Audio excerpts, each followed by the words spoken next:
आज की क्लास में होंगे 3 कॉन्सेप्ट, छोटे, स्वीट, सिंपल से कॉन्सेप्ट।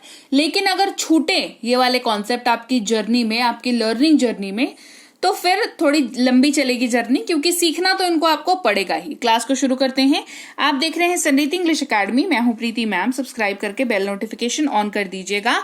और चलिए अब क्लास को शुरू करते हैं, जहां पर 3 ऐसे कॉन्सेप्ट पढ़ाऊंगी जो काफी इस्तेमाल आते हैं। सबसे पहले ये ना सिर्फ शब्द नहीं है, ये कॉन्सेप्ट है, ठीक है। क्यों इनको कॉन्सेप्ट कह रही हूं? क्योंकि ये ना बहुत काम आएंगे। आप जब भी चाहे आप टेंसेस बनाओ, चाहे आप नॉर्मल से वाक्य बनाओ, चाहे आप पास्ट के बारे में कभी भी बात करो, आपको इनसे मुलाकात करनी ही पड़ेगी। ये है महत्व इन तीनों शब्दों का। सबसे पहला जो शब्द है वो हमारा है वॉज। सबसे पहले तो बोलते ही इसको अलग तरीके से है, एस लगा हुआ है, वॉस नहीं बोलते हैं, वॉज बोलते हैं, ठीक है। थोड़ा मतलब अपना थोड़ा सा रेपुटेशन जो है ये शब्द अपना बना के चलता है, वॉज, ठीक है। ये ना 2 तरीके से आपको इस्तेमाल होता हुआ दिखेगा। एक तो नॉर्मल सिंपल स्वीट से वाक्यों में, जहां पर आप वाक्य के अंत में आप यूज कर रहे हो था, थे, थी। जैसे मैं जा रहा था, वह आ रही थी, वो खा रहा था, है ना। इस तरीके से आप जब भी यूज करते हो था, थे, थी का, तो आप लोग कहाँ रह गए थे, इस तरीके से आप जब भी यूज करते हैं, एक्चुअली आपके साथ इसका यूज नहीं होगा, है ना। आप वॉज का यूज जो है था, थे, थी के जगह पे तो करेंगे। ये कहने का मतलब यही है कि आप था, थे, थी जिस भी वाक्य में यूज कर रहे हैं वहां पर वॉज का तो यूज करेंगे, लेकिन एक चीज का ध्यान रखते हुए, और ध्यान रखना है रूल का। रूल ये तीनों शब्द अपने साथ लेकर के चलते हैं। रूल क्या है? तीनों का अलग अलग है, तो अलग अलग से इस्तेमाल करना पड़ेगा, अलग अलग से याद करना पड़ेगा, ठीक है। वॉज का रूल है बहुत simple, I, he, she, it और किसी भी नाम के साथ ये यूज होता है। यानी कि आपको अगर चेक करना है कि ट्रांसलेशन आप सही बना रहे हो कि नहीं बना रहे हो, तो आप ये चेक करना कि आपके वाक्य की शुरुआत जो हो रही है वो I was, he was, she was, it was, नाम ले लो कोई सा भी, रोहन वॉज, रीमा वॉज, ऐसे हो रही है। अगर हो रही है तो वाक्य सही बन रहा है, यानी कि आप वॉज जो है वो सही लगा रहे हो, कुछ गड़बड़ नहीं है, कुछ गलत नहीं है।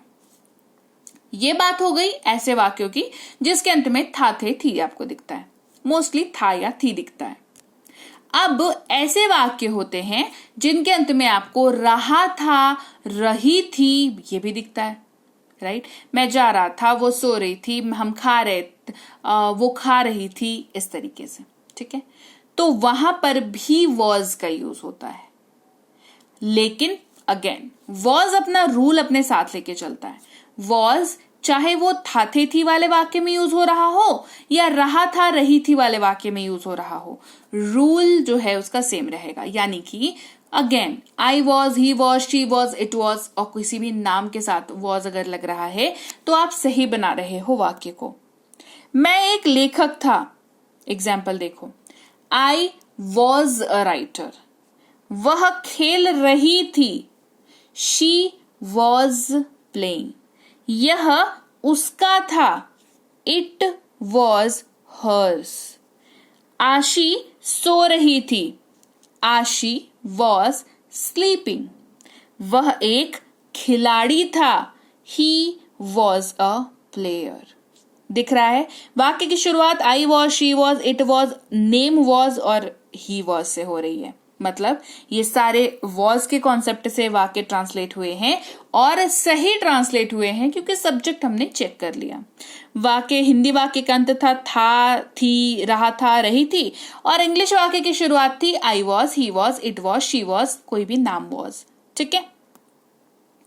अगले शब्द की बात करते हैं जो कि इसी कॉन्सेप्ट, जो पहला कॉन्सेप्ट पढ़ाया वो कुछ हद तक अधूरा रह जाता है, कुछ सब्जेक्ट के साथ वो पूरा नहीं होता है। उस अधूरेपन को पूरा करने के लिए ये शब्द आता है। यानी कि हमने देखा was I, you, I, he, she, it और किसी भी नाम के साथ इस्तेमाल हो रहा है, पर सब्जेक्ट बस इतने से तो है नहीं हमारे पास। हमारे पास यू है, वी है, दे है, इनका क्या करना है? इनके साथ आपको वर का यूज करना है। कॉन्सेप्ट में कुछ ज्यादा फर्क नहीं है वॉज और वर के, फर्क सिर्फ और सिर्फ इनके रूल और इनके एप्लीकेशन का है। ये एप्लीकेशन ही रिजल्ट करता है आपको अंग्रेजी बुलवाने में। सो वर्ड याद कर लिया, रूल याद कर लिया, पर मैम हमें ना यूज करना नहीं आता, क्या कर लिया फिर? क्यों किया फिर वर्ड याद? मत करो ना फिर, इससे अच्छा है ना। तो वर्ड्स याद करो, रूल्स याद करो, ये तो स्टेप्स हैं ही, पर सबसे इंपॉर्टेंट स्टेप है उसका एप्लीकेशन, उसको तो करो, है ना। तो ये वही वाला एप्लीकेशन वाला प्रोसेस है। वर जो है आपको ऐसे वाक्यों में यूज करना है जिसके अंत में थे या रहे थे यूज कर रहे हो, ठीक है। और इसका एप्लीकेशन क्या है, रूल्स क्या है इसके, यू, वी और दे के साथ ये यूज हो जाता है। तुम खेल रहे थे, यू वर प्लेइंग। तो आप एक अभिनेता थे, यू वर एन एक्टर। हम व्यापारी थे, वी वर बिजनेसमैन। हम उनकी मदद कर रहे थे, वी वर हेल्पिंग देम। वे यहां थे, दे वर हियर, दे वर हियर। वाक्य का अंत हो रहा है हिंदी वाले के थे या रहे थे से। अंग्रेजी वाले वाक्य की शुरुआत हो रही है you were, we were, they were, एस करके, है ना। तो आई बात समझ, वर का कॉन्सेप्ट हो गया क्लियर। और सबसे बढ़िया और जरूरी बात क्या, दोनों ही शब्द पास्ट में यूज हो रहे हैं, राइट। तीसरे शब्द की ओर चलते हैं, ये भी पास्ट का वर्ड है, लेकिन ये पहले दो जो शब्द यूज हो रहे हैं उनसे अलग है, क्योंकि इसका एप्लीकेशंस अलग है। पास्ट का जरूर है ये, पर उपाय इसके अलग अलग हैं, इस्तेमाल इसके अलग हैं। इसके इस्तेमाल तो सबसे पहले दो हैं, एक मेन वर्ब और एक हेल्पिंग वर्ब। मेन वर्ब जहां पर ये मुख्य क्रिया, मतलब वाक्य का सबसे ज्यादा अटेंशन इसी के ऊपर होता है, और हेल्पिंग वर्ब मतलब जहां पर ये चुपचाप से खड़े होकर के ना वाक्य को सहारा देता है कि हाँ भाई बन ले, है ना, वाक्य भैया बन जाओ तुम। लेकिन ये हट गए, ये इनका सहारा हटा, वाक्य धड़ाम, नहीं बनेगा वाक्य। तो ये काफी इंपॉर्टेंट वर्ड है, पास्ट में ही यूज होता है। जब मेन वर्ब के तौर पर यूज होता है तो वाक्य में पास था होना चाहिए, हिंदी वाले वाक्य में, है ना। सबसे बढ़िया बात इस शब्द की क्या है कि ये सबके साथ इस्तेमाल होता है। यानी कि अगर आपके हिंदी वाक्य में पास था दिख रहा है आपको, तो अंग्रेजी जब कन्वर्ट करो तो कोई टेंशन ही नहीं है कि आई के साथ लगे, कि यू के साथ लगे, कि ही के साथ लगे, किसी के साथ भी लगा लो।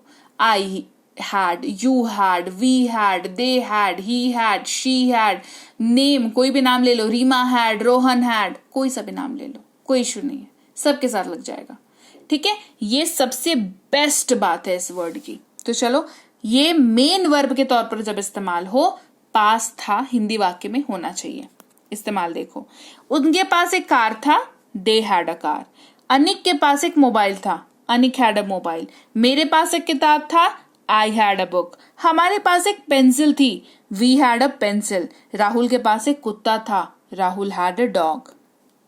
वहीं पर जब हैड हेल्पिंग वर्ब, यहां पर देखो हमने क्या देखा, हर हिंदी वाक्य में पास था, पास था, पास था, पास था आपको दिख रहा है। इंग्लिश में आपको I had, you had, we had, they had दिख रहा है। क्लियर। हैड जब हेल्पिंग वर्ब के तौर पर यूज हो रहा है तो यहां क्या बताया था, हेल्पिंग नेचर हो जाता है इसका, हेल्प करता है वाक्य को खड़े रहने में। हेल्प नहीं करेगा वाक्य क्या हो जाएगा, गिर जाएगा, धड़ाम हो जाएगा, वाक्य नहीं बनेगा, ठीक है। तो कैसा है, सीधे सीधे कोई मतलब नहीं दिखेगा, लेकिन होगा बहुत जरूरी। वह खा चुकी थी, शी हैड ईटन। वह पढ़ाई कर चुका था, ही हैड स्टडीड।